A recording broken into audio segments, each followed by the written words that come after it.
And it's working, Bernie. All I'm going to say to you is it's working.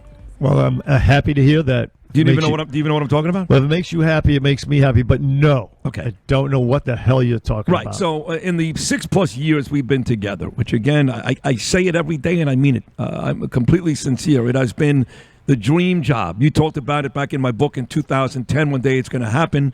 It did happen 6 years later, and it has been great. I've had a lot of partners along the way. Some I'm still very, very friendly with. Guys like Joe Beningo, Scott Kaplan, Craig Carton. No one comes close to you. Nobody. Talent. Loyalty, profession, personality. No one comes close. Not even close. I can write a whole book about you. You're making me blush, bro. You're making me blush. But we've argued things along the way, and one thing that I refuse to do, which you do, is just get rid of people who don't like Trump. I just won't do it. I still like De Niro. I still like Trump. Okay. Now it's starting to work. So my daughter Ava, God, I love Ava. She's watching this documentary last night. It's not new. I think it came out in 2020 about Taylor Swift. And you and I are both on record as big Taylor Swift fans, yes? Huge. Yeah. I mean, I don't care what people say. Oh, what are you? Are you some kind of sissy? No. Right. I don't care. I like Taylor Swift. Of course, it's great. That sissy stuff is stupid. I mean, there's no more manly guy than me. I'm sorry. Beautiful woman, muscle, tan, all that stuff. And I go from Barbra Streisand to Neil Diamond to Barry Manilow. It's nonsense. And I love her too. And we sing that song together, in fact, often, which is kind of gay.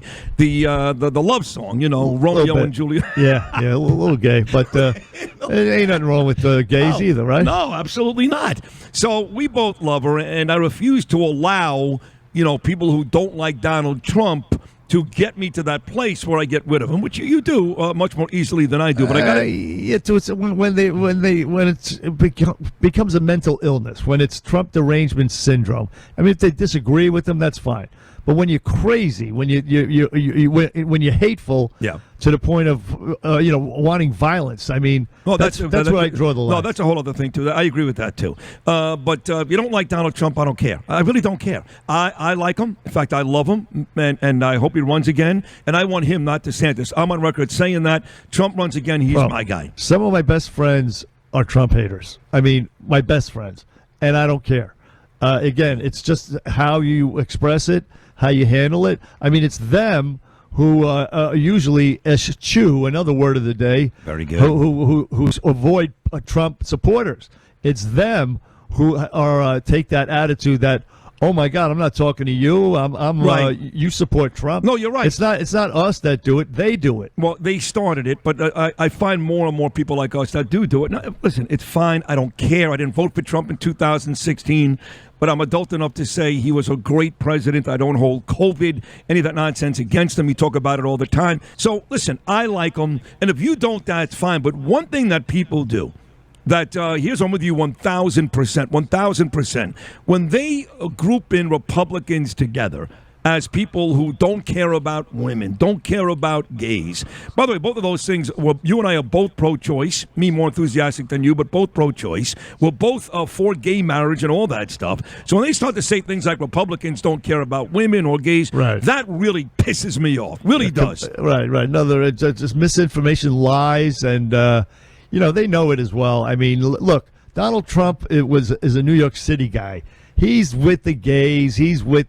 He again in New York City in the 80s. He was pro-choice for 66 years of his life. He figured out his way to win is to run as a Republican to beat Hillary Clinton. So he had no choice but to adopt some of the conservative policies. But the man, three quarters, 9/10 of his life was basically a Democrat. Let's be honest. He's not a fanatic. No, he's not. He's very, very practical. He's a populist, and he's not a strict Republican, as they say. He's a populist and America firster, which was not the case with the globalist rhinos that we've been dealing with in the past, including George Bush, 43. He was one of them. The worst. The worst. So Taylor Swift, this documentary is on. Ava's watching it. And I swear to God, Bernie, maybe I was downstairs in the kitchen. I was getting my Breyers ice cream. I'm an old man. I like my Breyers ice cream. So I'm getting my ice cream. I swear to God, I'm getting my little spoon, and I'm all happy. I just had a really nice dinner. I'm about to go to bed. I just want to have my ice cream and enjoy myself. She's watching this, and I happen to catch the 3 minutes where Taylor Swift is talking about Donald Trump and then makes a statement about Republicans in general that really did piss me off. So if you've never seen, again, it's about 2 years old. I think it's called Miss Americana. It's on Netflix, and the otherwise cute, what's her name, Taylor Swift, to me, came off as a jackass when I watched this last night. Yeah, I got to play it, Lou, for Bernard, for Bernie. There's two cuts. Just posted. Taylor Swift jumping into politics. What do you have to say to us? Let's say that I like Taylor's music about 25% less now, okay? But you know what? Donald Trump likes my music 25% less. So that was the back and forth with Trump. He makes that comment about her outside the helicopter. I like her music because he found out what she said about him in pieces and documentaries and award shows. I like her music 25% less, and she kind of jokes around, he likes my music 25% less. And here she goes with a generality about Republicans, which I know, Bernie, you're not going to like.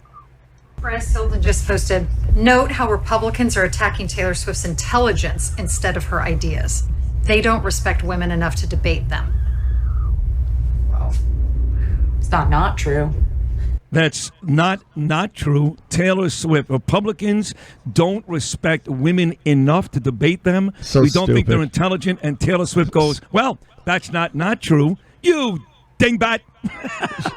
She's ignorant. Look, I would debate anybody who wants, any woman who wants to debate. I'll debate them. I know I can win any debate because I believe I'm on the right side of the issues. I believe that firmly, and I can back up my opinions. So yeah, I'll debate them. I don't have any disrespect. My wife is a woman. I love her. My daughter's a woman. I love her. I mean, to say something like that is just ignorant or a flat out lie. Either one of the two. It just makes you look stupid. And that's the case with Taylor Swift. Look, again, she was under pressure for years to come out and say something one way or the other and tip her hand on which side of the aisle politically she is. She finally did, and of course she chose the easy side because that is the easy side if you're in showbiz. And so who knows how she really feels? Probably really feels that way. Who knows? Yeah, but she it's does. ignorance. It's ignorance. It's ignorance through and through.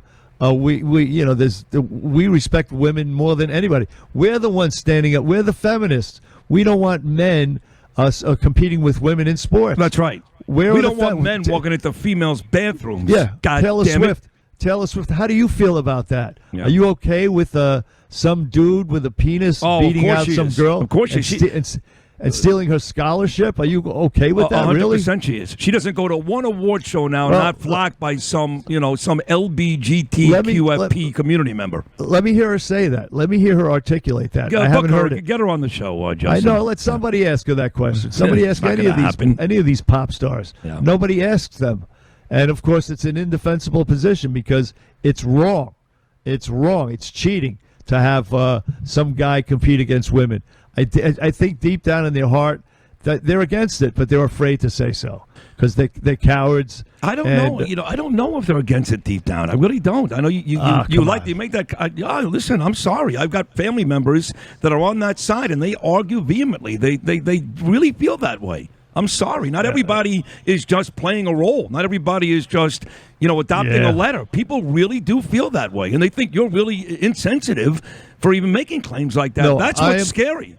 I am the feminist. I stand with women. I'm with you 100%. They don't think that's the case. They're not playing a role. They don't think differently. They really believe that, a lot of them. A lot of them. Who's an incredible leftist, J.K. Rowling, Martina Navratilova, a lot of prominent sports people and prominent libtards have come out and said that no, this is wrong. Good. A lot of them have. Good. And I think the ones who haven't, I really, in my heart, believe that they're just cowards. They believe the same thing, and they're cowards. Right. And anecdotes aside from your family members, I think that's the case. We'll agree to disagree. I think they really feel that way, and maybe it's because they've been brainwashed. I don't know, but they really feel that way. So we'll agree to disagree on that.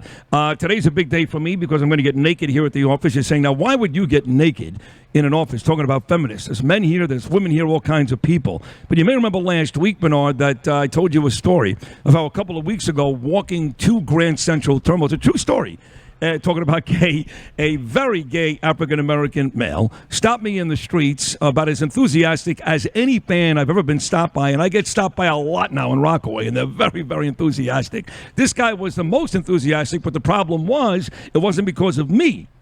It was because he thought I was Chris Maloney from Law and Order. Yeah.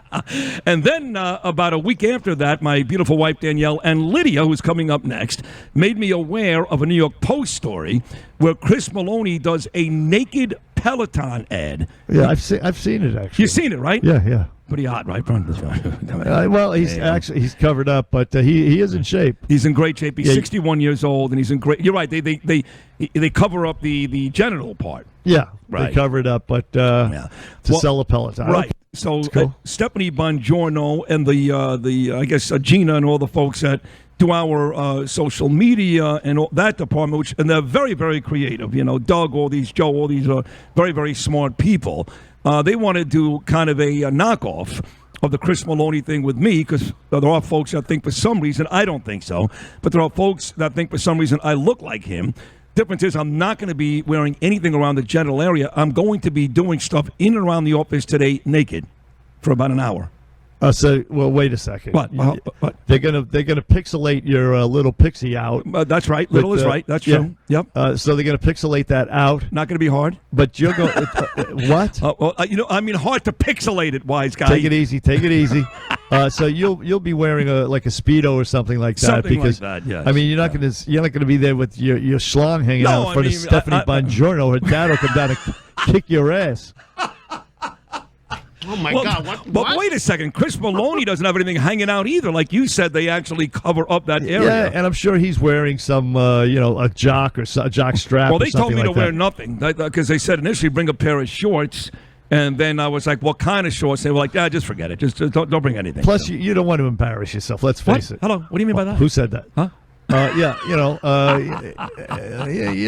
what I'm saying. I know exactly what you're saying. You know what I'm saying there, Tiny, huh? Hey, listen, it may not be the biggest, but when you end up with women like that, you got to do something right. That's all I'm going to say. You don't get beautiful women like that if you're not good in bed. Listen, I'm not taking that away from you, but by your own admission, you're. No. I'm very Jewish. I am Jewish with a capital J. No one's ever going to confuse me with my tan naked in the locker room with LeBron James. I promise you that. Ever. Or Chris Maloney from Oz. That's right. Or you, for that matter, because you are a well-hung Irishman. That I know. My shillelagh is. Well, listen. I don't even want to talk about it. Let's just Leave it out. let it go. Right. Yeah. But that is going to be coming to a website near you, WABC Radio. Wow. Yeah, they're going to put it up. Eric Salas says it's not about the size of the boat. We know about that. Thank you, Eric. Right. Thank you, Eric. Right, thanks. But it'll be up, so I guess we'll do the taping after the show today. And keep believing that, by the way, Eric. Go ahead. Right. And then after that, which is really great, I get to go on this beautiful ferry ride, which people like you, Bernard, and Curtis pay for. So thank you very much for that. Yes. Yeah. Subsidy. A $14 ferry ride for $275. What a deal. And all the money, the millions you make from WABC. This is wrong. And also, they found out that all the ferry riders, the majority of ferry riders, are very affluent.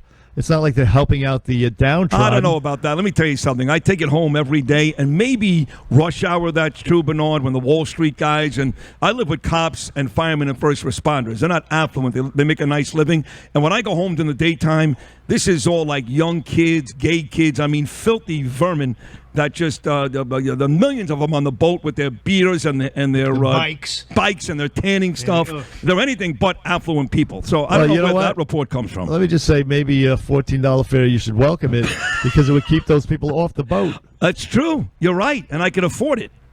You could afford it, right?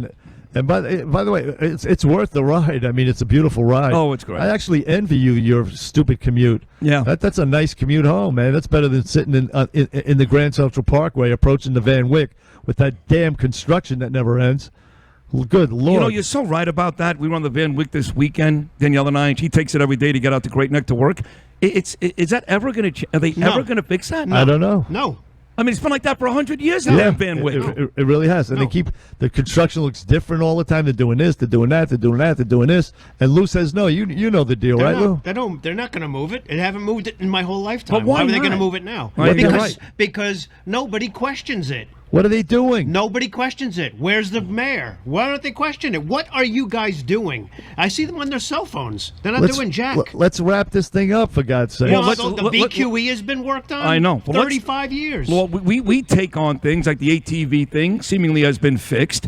In the 6 years we've been together, me and Bernie, especially in this city, when we hop on something, we have seen results. Let's get on the Van Wyck, which my wife suffers through every day. So do you, Bernie. So do you, Lou, when you drive. And the BQE and all these problem spots, and get on Eric Adams about that, too. I mean, stop. You know, what does he do, Eric Adams? What does he do, damn it? What does he do? Yeah.